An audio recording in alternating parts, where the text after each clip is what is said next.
Jack Reeves fumbled with his keys, the exhaustion from his 36-hour shift, making even this simple task a challenge.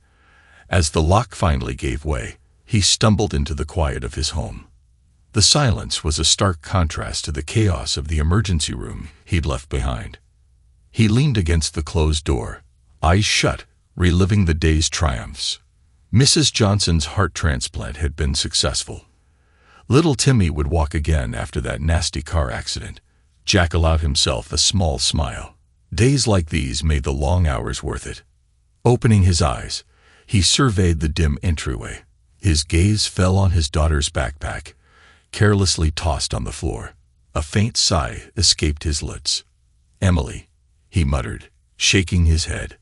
"When will you learn to hang this up?" He bent to pick up the bag, wincing as his back protested the movement. As he lifted it, intending to hang it on its designated hook, a small leather-bound book slipped out and hit the floor with a soft thud. Jack froze, recognizing it instantly. Emily's diary.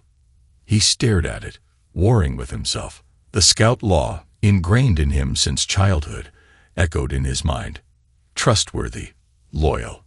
"I shouldn't," he whispered to the empty house. Yet even as the words left his mouth, his hand reached for the book. Something nagged at him, a feeling he couldn't quite place. Call it intuition, but something felt off.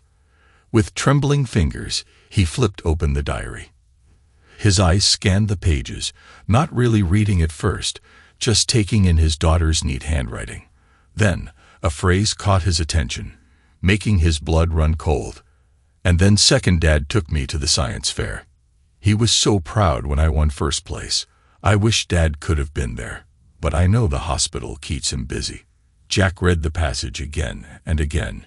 Each time the words "second Dad" seemed to grow larger, mocking him. "What the hell?" he muttered, his voice barely audible. His mind raced, flipping through possibilities. Grandfather. Uncle. But no, Emily would have used those terms. This was something else, something deliberate. He turned more pages, his heart pounding a frantic rhythm against his ribs. More references to this mysterious figure leaped out at him. Second Dad helped me with my math homework. Second Dad took me for ice cream after my dentist appointment. Jack's hands shook now, a cold sweat breaking out on his forehead.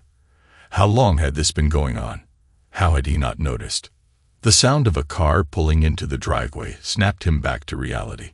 He snapped the diary shut, his decision made. No more secrets, no more lies. It was time for answers. Sarah's key turned in the lock, and Jack straightened, squaring his shoulders. The diary felt heavy in his hand, a damning piece of evidence. The door swung open, and Sarah walked in, her face brightening at the sight of him. "Jack, you're home early." Her smile faltered as she took in his expression and the diary in his hand. The color drained from her face. "We need to talk," Jack said, his voice steady despite the storm raging inside him. Sarah's bag slipped from her shoulder, hitting the floor with a thud. "Jack, I can explain." "Can you?" Jack cut her off, his tone eerily calm. He held up the diary. "Who was second Dad, Sarah?" Sarah's mouth opened and closed with no sound. She looked like a fish out of water, gasping for air.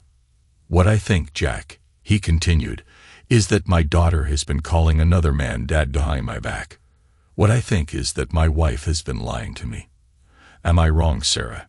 Sarah's shoulders slumped, defeat written in every line of her body.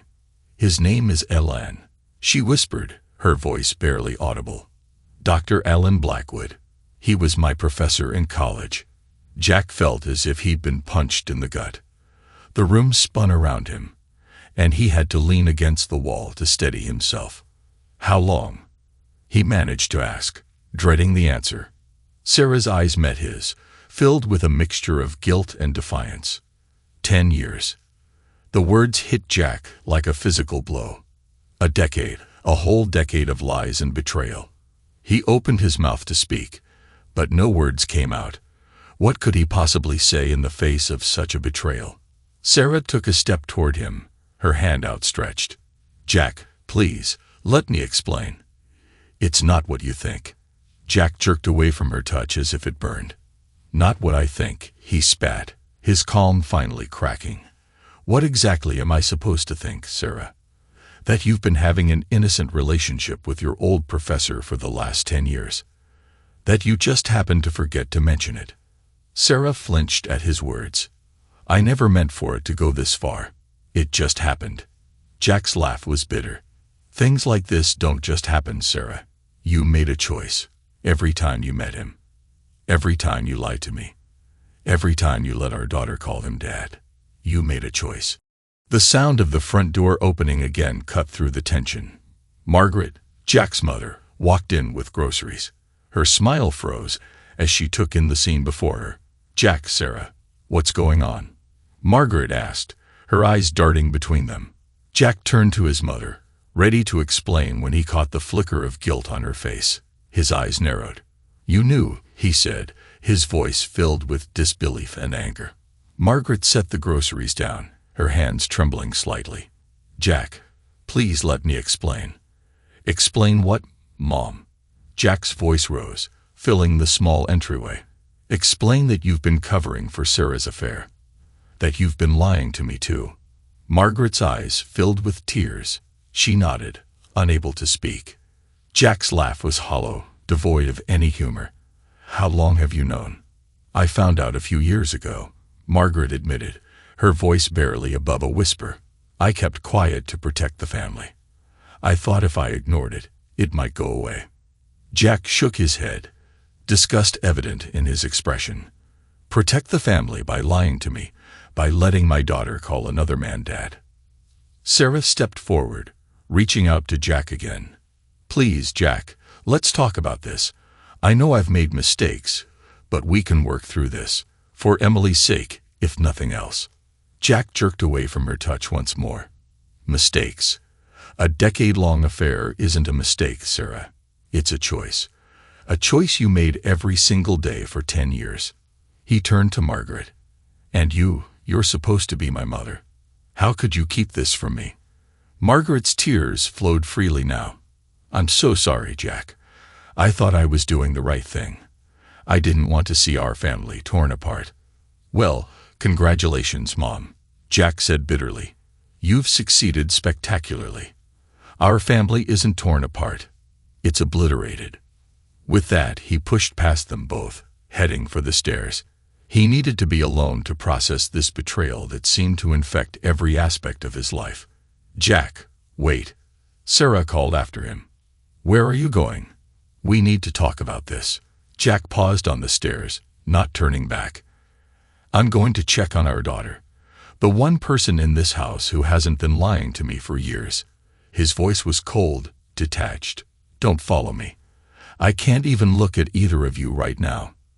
As he climbed the stairs, he could hear Sarah's muffled sobs and his mother's attempts at consolation, but he felt nothing. The shock was too fresh, the betrayal too deep. He didn't know if he'd ever be able to feel anything for them again. In the days that followed, Jack's world crumbled around him. He threw himself into his work, performing back-to-back surgeries with laser-like focus. The operating room became his sanctuary, the one place where the chaos in his personal life couldn't touch him. His colleagues noticed the change in him. The usual warmth in his eyes was replaced by a steely determination. His easy smile was now a line of concentration, but they attributed it to his legendary dedication, not knowing the turmoil beneath the surface. Dr. Thompson, the head of surgery, stopped him in the hallway after his third consecutive shift. Jack, you've been here for 72 hours straight. Go home. Get some rest. Jack's smile didn't reach his eyes as he replied, I'm fine, sir. There's always more work to be done. Dr. Thompson frowned, concern etching lines on his forehead. Jack, I admire your dedication, but you're no good to your patients if you're exhausted. Take a break. That's an order. Jack nodded, knowing he couldn't argue. But the thought of going home filled him with dread. Home was no longer a sanctuary. It was a battlefield. As he drove home, his mind wandered to the confrontations that awaited him. Sarah had been trying to corner him for days, attempting to explain, to justify her actions. But how could anyone justify a decade of lies? He pulled into the driveway, steeling himself for what was to come. As soon as he stepped through the door, Sarah was there, her eyes red-rimmed from crying. "Jack, please," she began. Her voice was hoarse. "We need to talk about this. I know what I did was wrong, but you have to understand. Your work, you were always at the hospital. I felt so alone." Jack's eyes were cold as he looked at her. "So you decided to have an affair with your professor? To let him play daddy to our daughter? Tell me, Sarah, how exactly am I supposed to understand that?" Sarah flinched at his words. "I never meant for it to go this far. It just happened. Alan was there when you weren't. He listened, he cared. And I didn't." Jack interrupted, his voice rising. "I was saving lives, Sarah. I was working to provide for our family. And all this time, you were, what? Playing happy families with your lover." Sarah's face crumpled. "It wasn't like that, Jack. I love you. I've always loved you. Alan was a mistake. A horrible, terrible mistake." Jack shook his head, disgust evident in his expression. "A mistake is forgetting to buy milk, Sarah. A mistake is being late for a dinner reservation. What you did, that's not a mistake. That's a choice. A choice you made every day for 10 years. He pushed past her, heading for the stairs. He needed to see Emily, the one person in this house who hadn't betrayed him. He found Emily sitting alone in her room, her eyes red from crying. His heart broke at the sight. "Hey, sweetheart," he said softly, sitting next to her on the bed. "How are you holding up?" Emily's lower lip trembled. "Is this my fault, Dad? Because I wrote about him in my diary." Jack pulled her into a tight hug, his own eyes stinging with unshed tears. "No, absolutely not. None of this is your fault, Emily. You hear me? This is about choices that adults made, not you." Emily clung to him, her small body shaking with sobs. "I'm sorry, Dad. I'm so sorry. I didn't mean to call him Dad," she said. "I thought it would make Mom happy." Jack's jaw clenched at her words, but he kept his voice gentle. "You have nothing to be sorry for, Emily. You did nothing wrong.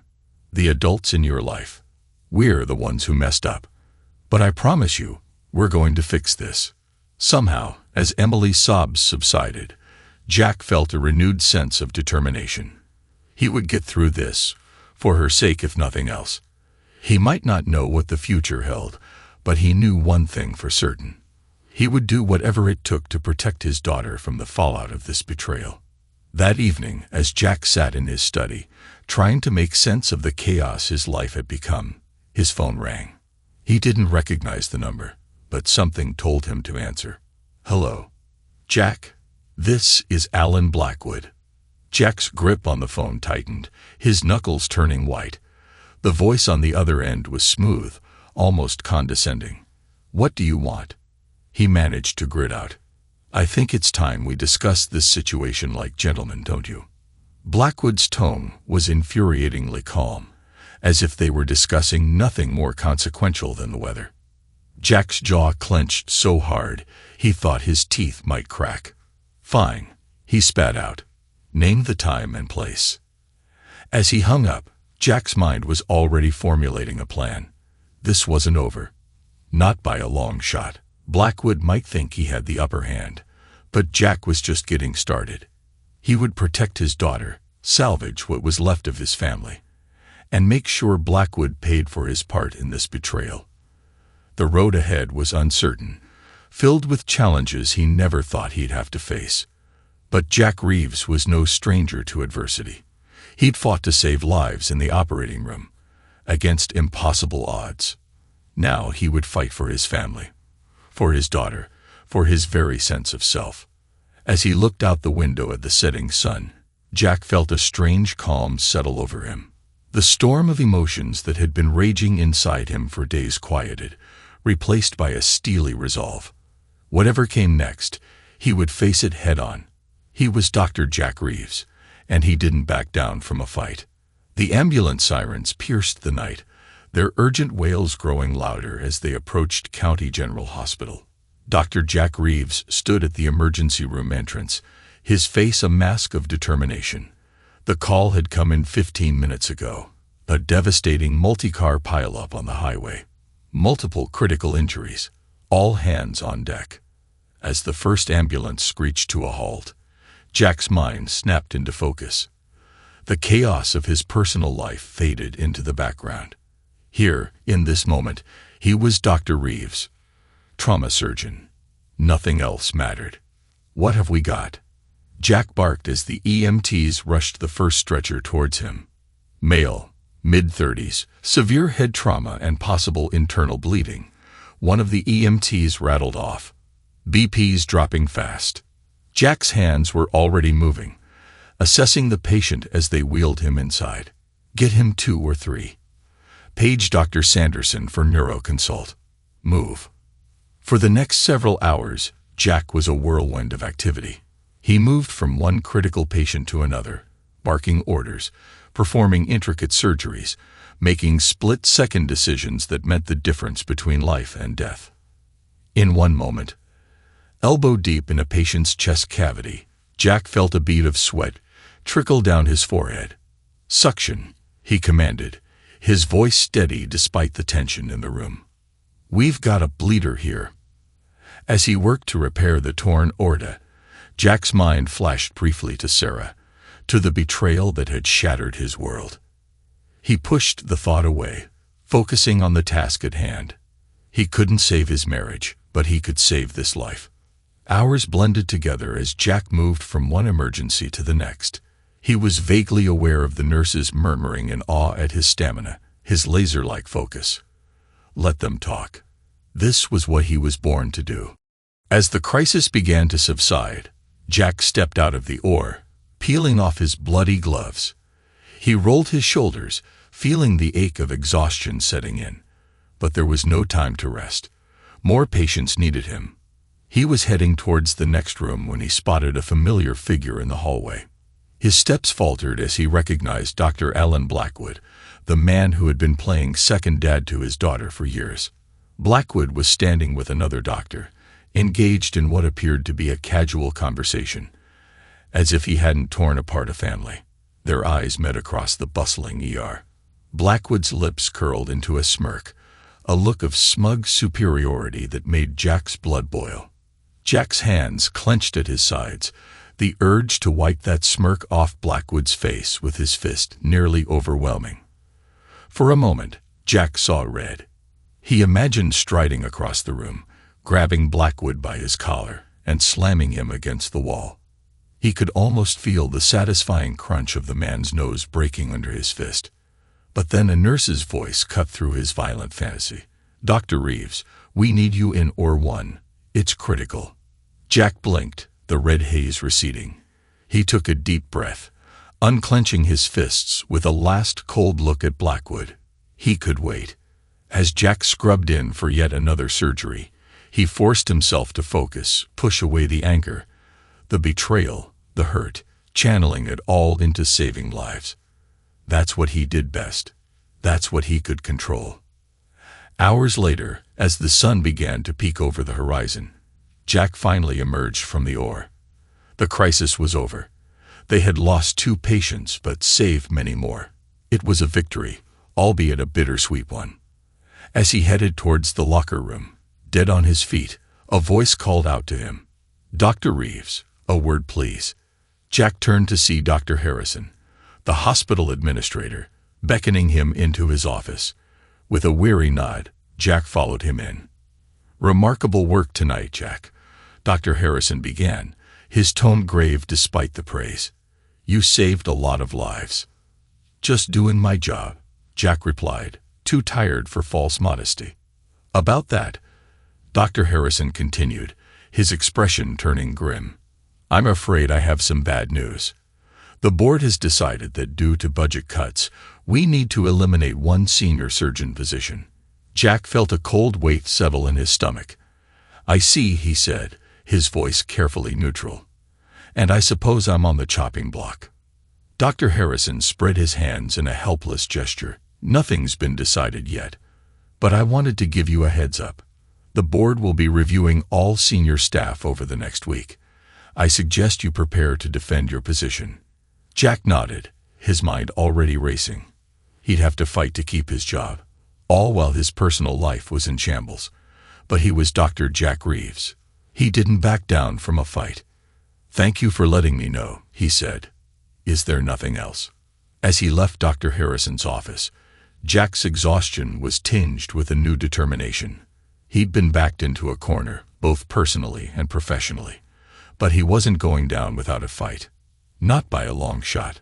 The park was quiet in the early evening, the fading sunlight casting long shadows across the carefully manicured lawns. Jack Reeves sat on a bench, his posture rigid, eyes scanning the path. He checked his watch for the third time in his many minutes. Blackwood was late. Typical. As if summoned by Jack's impatience, a figure appeared on the path. Dr. Alan Blackwood strolled towards the bench, his silver hair catching the last rays of sunlight. His walk was unhurried, almost leisurely, as if he were out for an evening constitutional rather than a confrontation. Jack's jaw clenched as Blackwood approached. The man's casual demeanor, his air of smug superiority, made Jack's blood boil, but he forced himself to remain seated, to maintain his outward calm. He wouldn't give Blackwood the satisfaction of seeing him lose control. "Jack, my boy," Blackwood said as he reached the bench, his tone infuriatingly patronizing. "So good of you to meet me here. Lovely evening, isn't it?" Jack didn't respond, merely gestured for Blackwood to sit.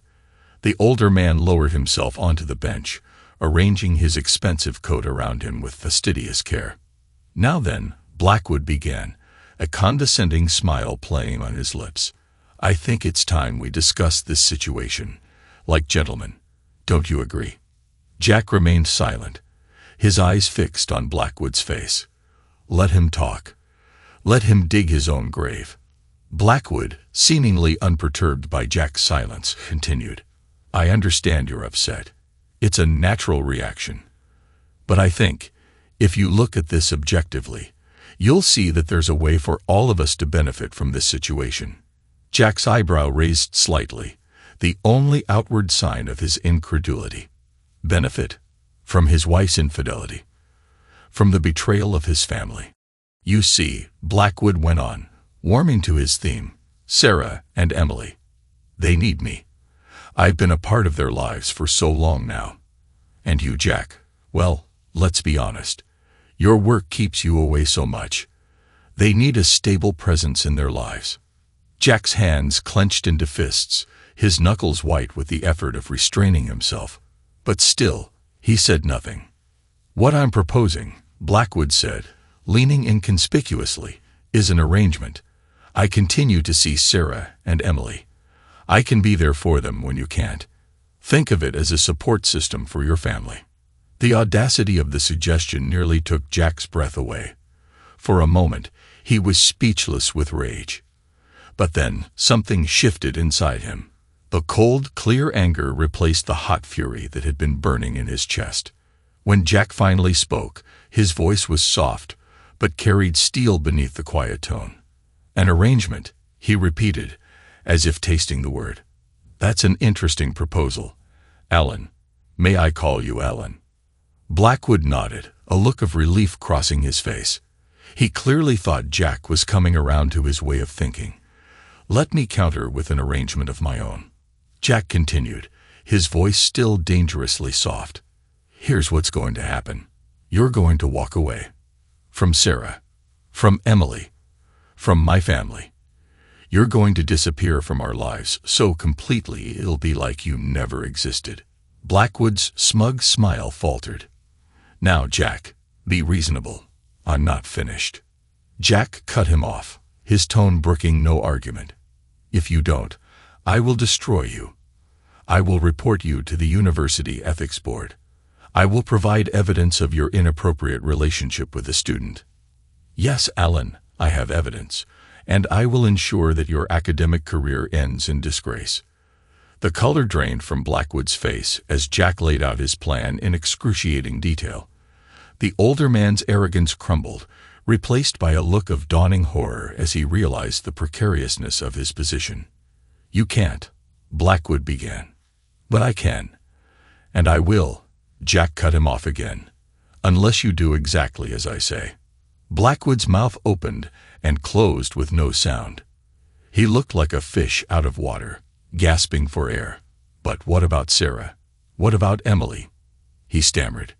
"They need me," Blackwood finally managed to sputter. "But what they need is for you to disappear. You've done enough damage. It's time for you to go."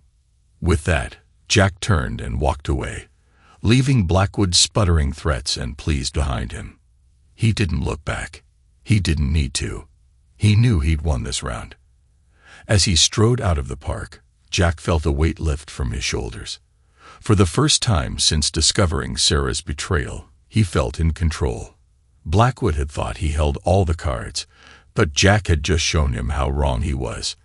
Now, it was time to turn his attention to the next battle. His job at the hospital was on the line, and he'd be damned if he was going to lose that too. With renewed determination, Jack headed home to prepare for the fight ahead. The conference room was silent as Jack Reeves stepped up to the podium. The review board members sat in a semicircle before him, their faces impassive. Jack could feel the weight of their scrutiny, the unspoken pressure of what was at stake. He took a deep breath, centering himself. He'd spent the last week preparing for this moment, poring over hospital records, analyzing efficiency reports, crafting a plan that would not only save his job, but revolutionize the ER. "Ladies and gentlemen of the board," Jack began, his voice steady and confident. "I stand before you today, not just to defend my position, but to present a vision for the future of our emergency room." As Jack launched into his presentation, he could see the board members' expressions shift from polite interest to genuine engagement. He laid out his comprehensive plan to improve ER efficiency and reduce costs, his words painting a picture of a streamlined, cutting-edge emergency department that would set new standards in patient care. By implementing these changes, Jack continued, clicking through his meticulously prepared slides, "We can reduce wait times by 30%, increase patient satisfaction by 25%, and most importantly, save more lives." He saw Dr. Harrison, the hospital administrator, lean forward, his brow furrowed in concentration. The other board members were scribbling notes, nodding along with Jack's points. As Jack neared the end of his presentation, he felt a surge of confidence. He'd given them something to think about, something that went beyond simply justifying his own position. He was offering them a way to transform the entire emergency department. In conclusion, Jack said, his voice ringing with conviction, "I believe that by adopting these measures, we can not only weather the current budget crisis but emerge stronger, more efficient, and better equipped to serve our community. Thank you." As Jack finished speaking, a murmur of discussion broke out among the board members. Dr. Harrison opened his mouth, presumably to begin the questioning phase of the review, when suddenly a shrill alarm cut through the air. "Code blue in the ER," a voice announced over the intercom. Without hesitation, Jack turned to the board. "I apologize, but I'm needed downstairs. Lives are at stake."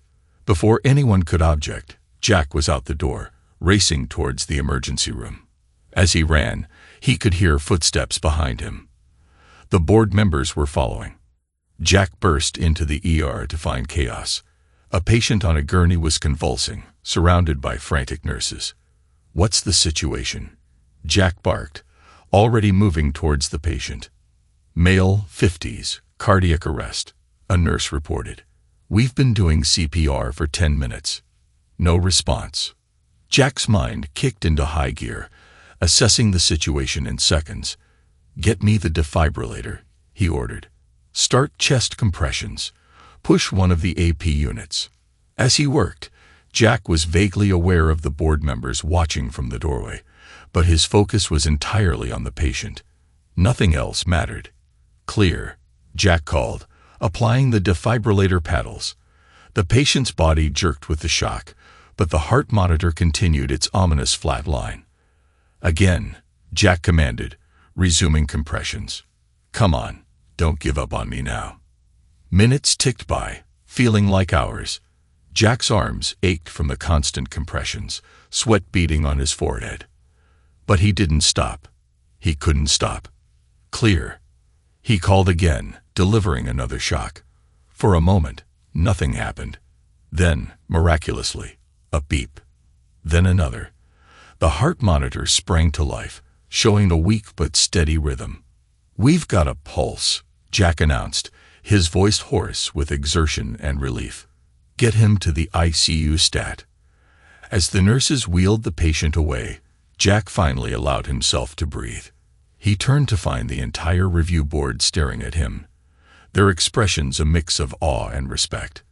Dr. Harrison stepped forward, a smile breaking across his usually stern face. "Dr. Reeves," he said, "I think we've seen all we need to see. Your position is safe. In fact, if you're amenable, we'd like to offer you the position of head of emergency surgery." Jack blinked, the words taking a moment to register through his post-adrenaline haze. "I thank you, sir," he managed to say. "I'd be honored." As the news spread through the hospital, Jack found himself surrounded by congratulating colleagues. Nurses patted him on the back. Fellow doctors shook his hand. In that moment, Jack felt a surge of pride and accomplishment that he hadn't experienced in a long time. But even as he accepted the congratulations, a part of Jack's mind was already moving forward. He had secured his professional future, yes, but there was still work to be done. His personal life was still in shambles, and he had no intention of letting Blackwood or Sarah off the hook. As he headed to his office to change out of his sweat-soaked scrubs, Jack's mind was already formulating his next move. He had won this battle, but the war was far from over. And Jack Reeves was just getting started. Jack Reeves sat in his dimly lit study, surrounded by stacks of papers and file folders. The soft glow of his laptop screen illuminated his face, casting shadows that accentuated the lines of exhaustion etched there. He rubbed his eyes, bleary from hours of poring over financial records and emails. It had been 3 weeks since his confrontation with Blackwood in the park. 3 weeks of sleepless nights and caffeine-fueled days. But Jack was nothing if not methodical. He would build his case brick by brick, leaving no stone unturned. He reached for his phone, dialing a number he'd come to know by heart. "Daniel's Investigations," a gruff voice answered on the second ring.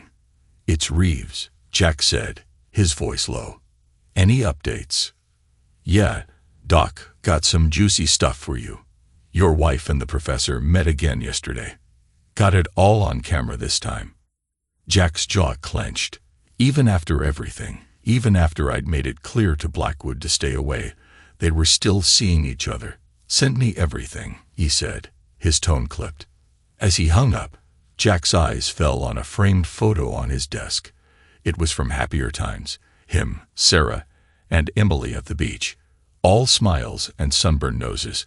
He turned the frame face down with a heavy sigh. Turning back to his laptop, Jack pulled up the financial records he'd been combing through. Credit card statements, bank transfers, even receipts Sarah had carelessly left lying around. It was all there in black and white. Years of misused family funds, funneled into supporting her affair with Blackwood. A hotel room here. An expensive dinner there. Gifts that Jack now realized were never for him. It made him sick to his stomach. But it wasn't just about the money. Jack had been reaching out to Blackwood's former students, carefully and discreetly. The pattern that emerged was disturbing. Blackwood had a history of inappropriate relationships with students, stretching back years. He'd just been clever enough to keep it quiet. Until now. A knock at the study door startled Jack from his thoughts. "Come in," he called, hastily minimizing the windows on his screen. Emily poked her head in, her eyes red-rimmed from crying. "Dad, can I talk to you?" Jack's heart clenched. In his laser focus on building his case, had he been neglecting his daughter? "Of course, sweetheart. Come here." Emily shuffled in, curling up in the armchair across from Jack's desk. She looked small, vulnerable. Jack waited patiently for her to speak. Is Mom coming back?" Emily finally asked, her voice barely above a whisper. Jack sighed. How could he explain this to a child? "I don't know," he admitted. "Emily, your mom and we have a lot to work through." Emily nodded, picking at a loose thread on her pajama sleeve. And Dr. Blackwood, is he going to be my dad now?" The question hit Jack like a physical blow. He was around the desk in an instant, kneeling in front of Emily and taking her small hands in his. "Listen to me, Emily. I am your dad. The only dad you need.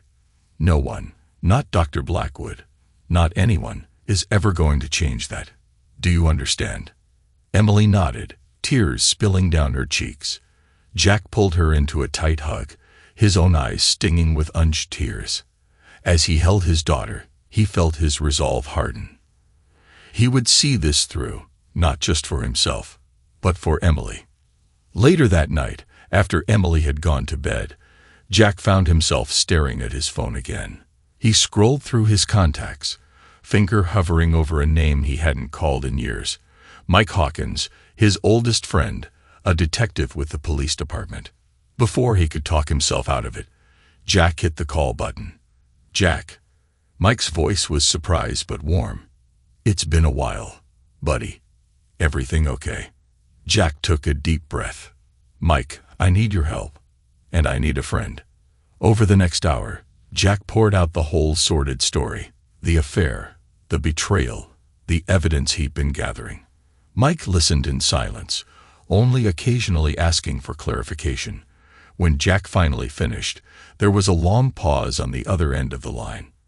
"Jesus, Jack," Mike finally said, "I had no idea. Why didn't you call me sooner?" "I don't know," Jack admitted. "Pride, maybe. Shame. I needed to handle it on my own." "Well, you're not alone anymore," Mike said firmly.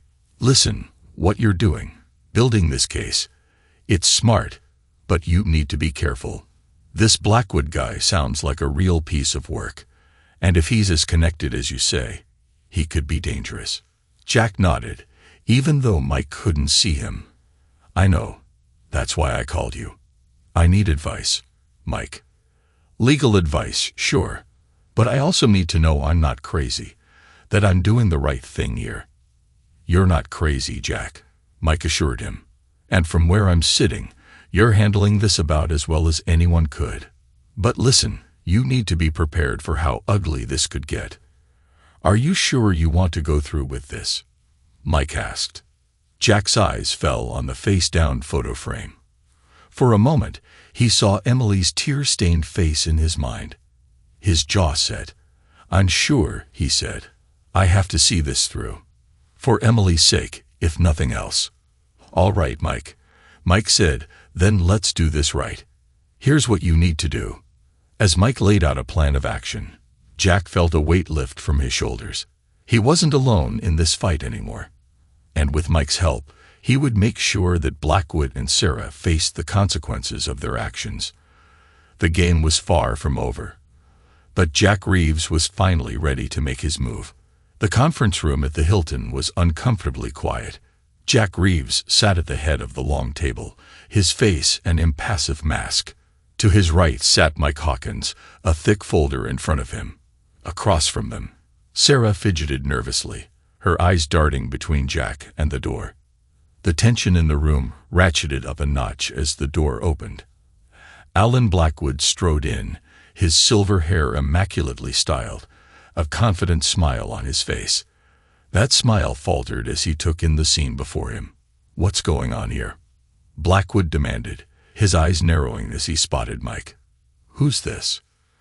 "Please have a seat, Alan," Jack said, his voice eerily calm. "All will be explained shortly." As if on cue, the door opened again.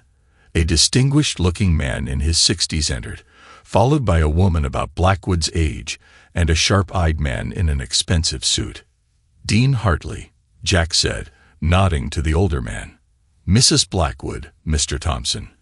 Thank you all for coming. Please be seated."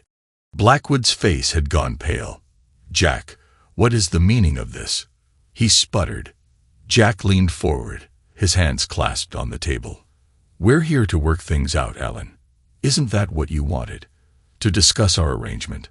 Sarah's head snapped up at that, her eyes wide with panic.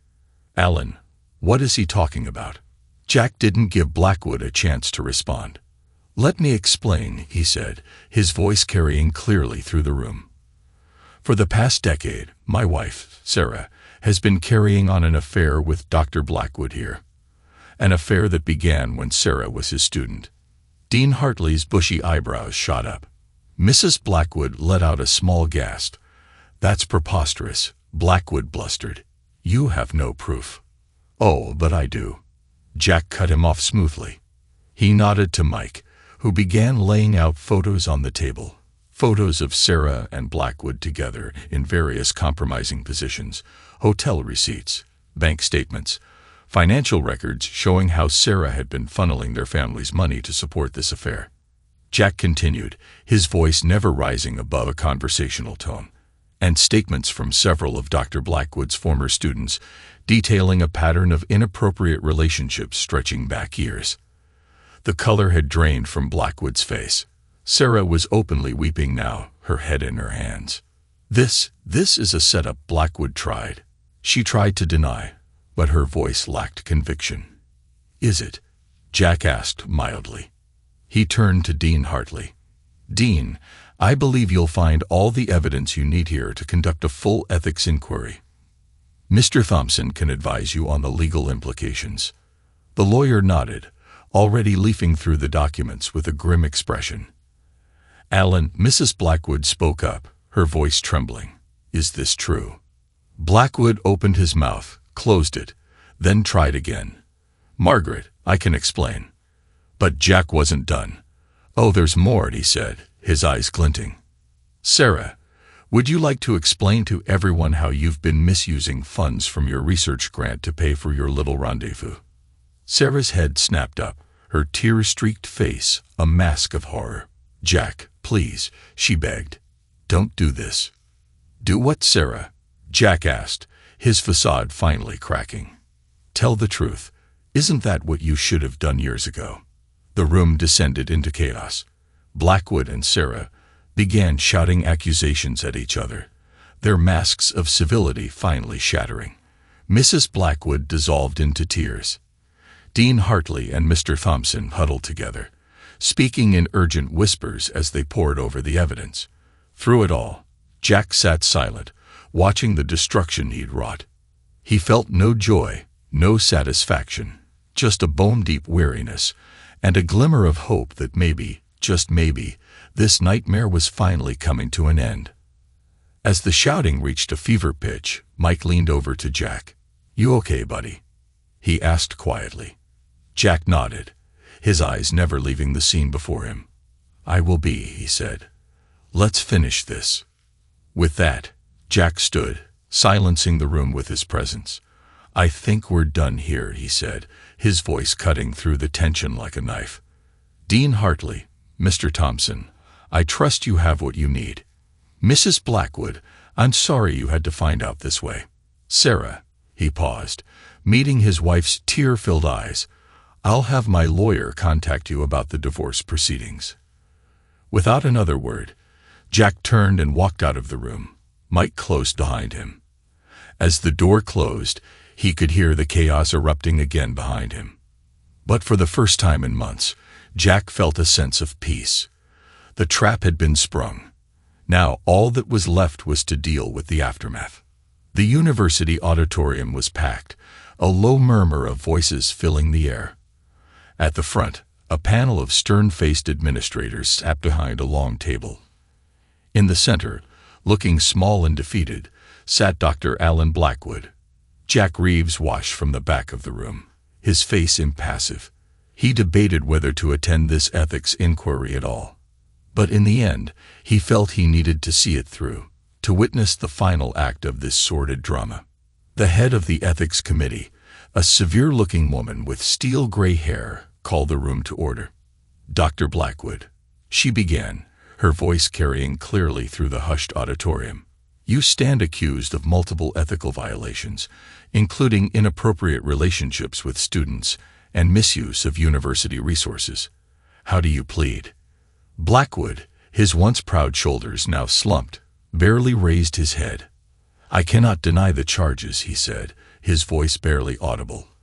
A collective gasp went through the room. Jack felt a grim satisfaction. Blackwood had finally run out of lies.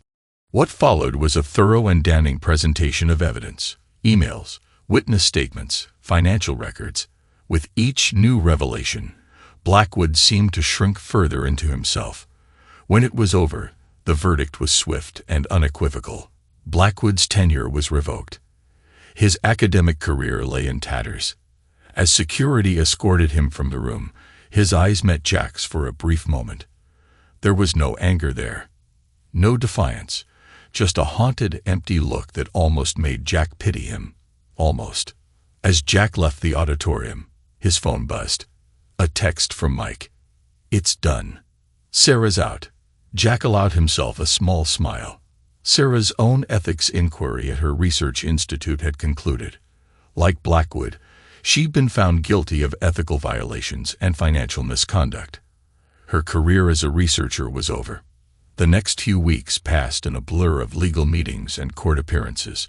Jack's lawyer, armed with the mountain of evidence he'd gathered, presented an ironclad case for divorce. Sarah, her fight gone, barely contested it. The final hearing was mercifully brief. As the judge delivered her ruling, Jack felt a weight he'd been carrying for months finally lift from his shoulders. In light of the evidence presented, the judge said, her tone grave, this court grants the petition for divorce. Furthermore, given the extent of Mrs. Reeves' infidelity and financial misconduct, the court awards full custody of the minor child, Emily Reeves, to Dr. Jack Reeves. Sarah let out a choked sob from across the courtroom, but Jack didn't look at her. His thoughts were only of Emily, of the future they would build together. As he left the courthouse, Jack was surprised to find a small crowd of reporters waiting. Word of the scandal had spread, it seemed. Dr. Reeves, one called out, how do you feel about the verdict? Jack paused, considering his words carefully. I'm grateful that justice has been served, he said finally. But more than that, I'm looking forward to moving on with my life and focusing on what really matters, my daughter. Another reporter pushed forward. There are rumors that the hospital wants you to join their ethics committee. Any comment? Jack blinked, taken aback. This was the first he'd heard of it, but as he thought about it, a slow smile spread across his face. If that's true, he said, I'd be honored. After everything that's happened, I think ensuring ethical behavior in our institutions is more important than ever. As the reporters clamored for more, Jack politely excused himself. He had somewhere more important to be. An hour later, Jack stood in the driveway of a modest suburban home, Emily's small hand clasped in his. A sold sign swung gently in the breeze.